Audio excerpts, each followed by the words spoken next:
you know when judges, run off to their chambers, there's been a bit of a feeling for a while that somehow denotes that you're on victory. We discovered actually that when a judge first enters a chamber, he really is representing himself, and really all the laws of the society we think are by the Parliament, but really they're all bylaws of the Bar Society. So in that first instance, when you establish your standing, unless the judge provides remedy, he is in dishonour. Yeah. Yep. So if a judge doesn't want to provide remedy, what he can do is he can leave the court, which is what we see when they run out. But when he returns, he doesn't return to a form of court based on the rules of the Bar Society. He returns now, changing the form of the court without us seeing anything physically change, into full Admiralty Court. Now, unless you then re-establish your standing again, then it's as if you no longer have any standing, because it's a brand new court. Yeah. Now, it also that what you ask for has to change as well, because if you ask for the wrong thing, they won't give it to you. So under the Bar Society, in the first form, it's remedy. But under the second form, because it's gone to pure Admiralty, you really have only two choices. If you don't establish standing, they will treat you as salvage under the laws of Oleron, which is the base laws, and they're all fictional, but under the claimed laws that the Roman cult and the Venetians use for commerce. So that salvage, you're dead, right? You're just a four-poster bed. If you re-establish your standing, which you must do when the judge returns, what you ask for is cure and maintenance, not remedy, because cure and maintenance is the form of remedy. Under Admiralty law, the laws of Oleron is the base for it all. So it's always good to get back to the source document, and under that, what it says is,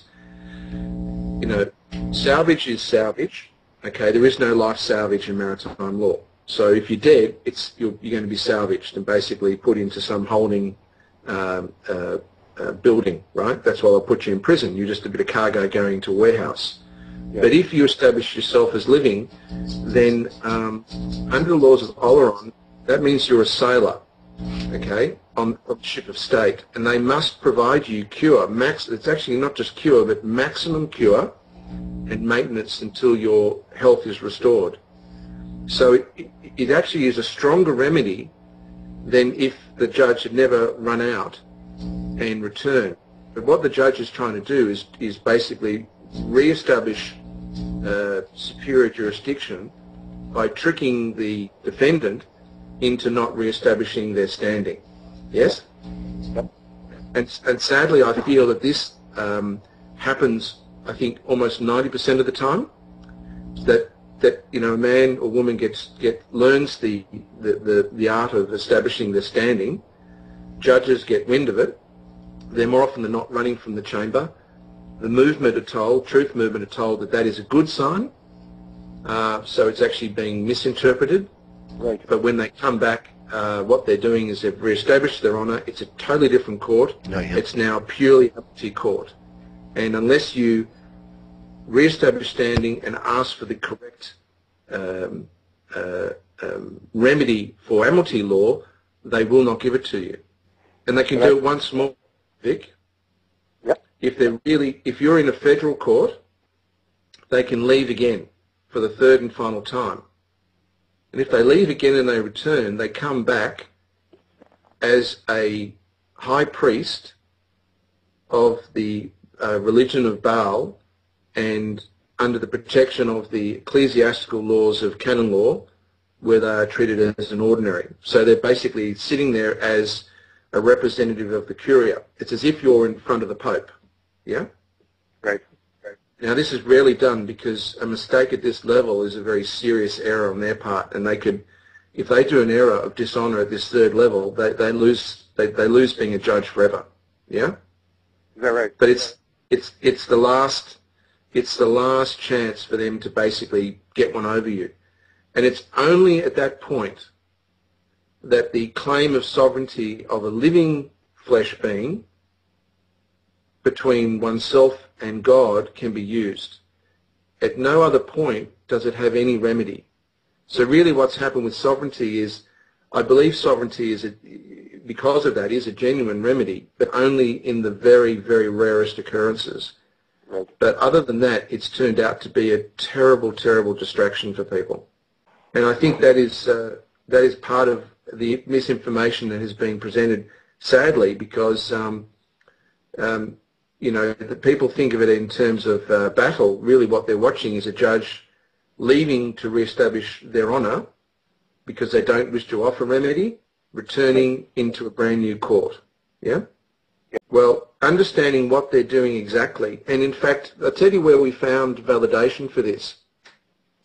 The word bar in bar association has been deliberately, firstly it comes from 1823, so it's relatively recent, but its history has been clouded from a name that is supposed to have been a wash-up of the temple bar and tradition. It actually turns out to be one of the most powerful magic words available to these magicians that curse. I mean, when they sentence you, they're issuing a curse. They're issuing a spell. Yeah? What we've failed to realize is that we're dealing with people who, for a living, perform magic. And we've forgotten that everything about them is about staying in honour with their magic. If they lose their power of magic, they can't issue orders. That's why if they're in dishonour, a judge has to step down because their orders have no magical power under their system. I know it sounds ridiculous, but that's actually the reason. And the proof is in the name of these societies. The word bar is a magic word in that what you see is one word, but really what you should be seeing is bar bar 3 times. That's what the word actually means. Bar bar, bar bar, bar bar. That's what bar is. And bar bar means father in Hebrew, and it means priest in Hebrew. Well, Baal. Baal is 2 words. Bar, which is Lord, and then El. And the L is abbreviated. So Baal with the apostrophe means Lord God. Yeah? Right. So Bar, just on its own, means Lord. So what you have is the word Bar also means son of, as you've probably seen in Hebrew, like Simon Bar Jonah, Simon, son of Jonah. Yeah? But it also means practitioner of. So what you have is Bar Bar, practitioner of Bar. Bar Bar, practitioner of, abbreviated B-A-R, B, Baal, A, by, R, Romanum. So practitioner of Baal through Rome. Yeah? Bar, another word for canon, rule, standard. Okay? Practitioner of Bar, practitioner of canon law. Yeah? What we see in the word itself is a supremely powerful magic word that they are using to present themselves. And so they're really telling people that they are religious. The canon law tells that all courts are considered temples. That's what canon law is doing, is giving validation to the fact that the courts are called oratories, and it's in canon law, and priests, judges of priests called ordinaries. But what this is doing is validating what we're witnessing, that the judge leaving and returning is really changing the form of the court to more senior, more powerful law. It's showing that a judge is holding levels of power. It's showing that a judge is absolutely dripping in being a priest, a Baal priest, and that the authority of the judge and the ability to sentence is purely an ecclesiastical and sacramental power. It has nothing to do with adjudication or agreement. Their ability to judge and sentence is purely by remaining in honour of their ecclesiastical powers. So when you present an ecclesiastical notice of dishonour that gives notice of dishonour by their rules, a judge loses their power. And it turns out that all this argument about liens and things that people have had for years, that, if you get a lien on a judge, the judge has to leave, the lien means nothing. The lien is irrelevant. What's happening is when someone perfects that notice of protest and dishonour to the point that it has some ecclesiastical power, the judge is screwed. You can remove then rightfully remove their ecclesiastical power. Their people are dead in the water. They can't do their job. Right. You disempowered them. Yeah. Well, that's their power. It turns out is magic. Their power is if I can't curse you, then I can't do my job. And that's what a judge is supposed to do: is to issue judgments, and their judgments are curses. The curse establishes a debt. The debt is the monetization. That's what they do. Have you ever heard the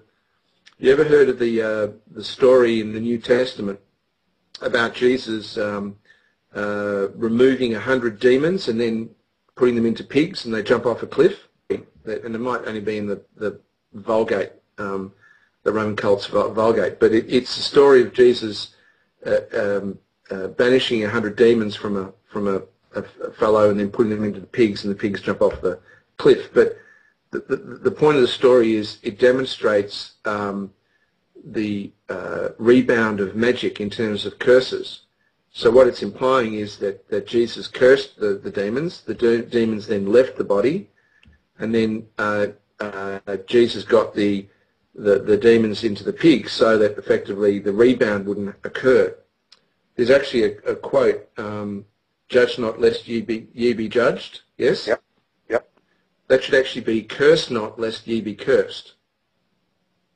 Okay? The Egyptians knew, and these people are magicians. Remember, they're sorcerers. They're into magic. The Egyptians knew that the most powerful spell is a curse spell. But the downside of a curse spell is when it matures, it returns with interest.